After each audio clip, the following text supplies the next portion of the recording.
आपल्यासोबत नांदेड लोकसभेचे नवनिर्वाचित खासदार रवींद्र चव्हाण आहेत। 2 दिवसापूर्वी त्यांचा शपथविधी झाला आणि नांदेड येथे दाखल झाले, त्यांचा सत्कार करण्यात आला। काय सांगाल, आपला शपथविधी झाला खासदार म्हणून, आज सत्कार कार्यक्रम होता।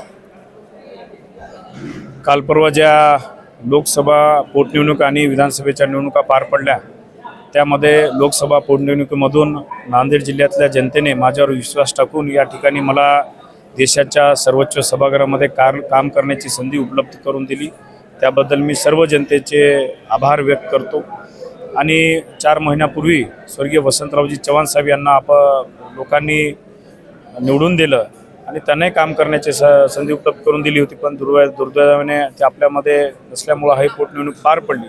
पण त्यांची राहिलेली जी स्वप्न आहेत ती पूर्ण करण्याची जबाबदारी माझ्यावर आहे आणि निश्चितच मी सर्वांना सोबत घेऊन या ठिकाणी नांदेड त्यांची जी स्वप्न आहेत ते पूर्ण करण्याचा प्रयत्न करेन। आपण बघितलं तर विधानसभा निवडणुकीनंतर ईव्हीएम मशीनवर जे आक्षेप घेतला जातोय, त्यावर उदय सामंत असे म्हणतात की नांदेड लोकसभा निवडणुकीत काँग्रेसचा विजय झाला, तिथं तुम्हाला आक्षेप नाहीये, मात्र जिथं पराभव झाला तिथं आक्षेप आहे। एक प्रकारे तुमच्या विजयावर त्यांनी बोट दाखवलं। नाही, विजयावर बोट दाखवण्यापेक्षा नांदेड जिल्ह्यातली जर आपण परिस्थिती बघितली तर कार्यकर्त्यामध्ये मोठा उत्साह होता आणि कार्यकर्त्यांना एक आत्मविश्वास होता आणि लोकांनी तसं व्यक्त केलं की महाविकास आघाडीचं सरकार या ठिकाणी महाराष्ट्रामध्ये येणार आहे। आणि लोकसभेमध्ये जर आपण बघितलं तर एक मोठं मताधिक्य आम्हाला सर्वांना अपेक्षित होतं, तिथे मताधिक्य घटलेलं आहे। आणि विधानसभेमध्ये आमचे सर्व उमेदवार पराभूत झाले, पण मोठ्या मताधिक्याने पराभूत झाले, त्याच्यामुळे त्या ईव्हीएमवर निश्चितच शंका या ठिकाणी उपस्थित होत आहे। आपण बघितलं शपथविधी झाल्यानंतर खासदार राहुल गांधी यांच्यासोबत तुम्ही कुटुंबियासमेत भेट घेतली, काय चर्चा झाली? शपथविधी झाल्यानंतर खासदार राहुलजी गांधी यांच्यासोबत कुटुंबियासोबत आम्ही चर्चा केली।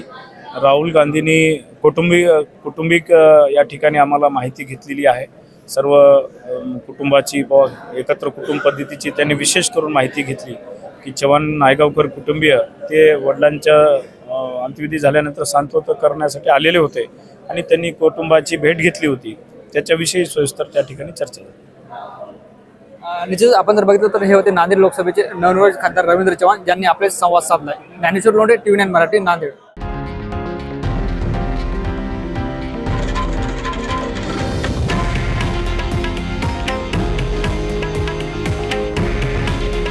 हे आहे देशातील नंबर 1 न्यूज नेटवर्क आणि आपण पाहत आहात TV9 मराठी।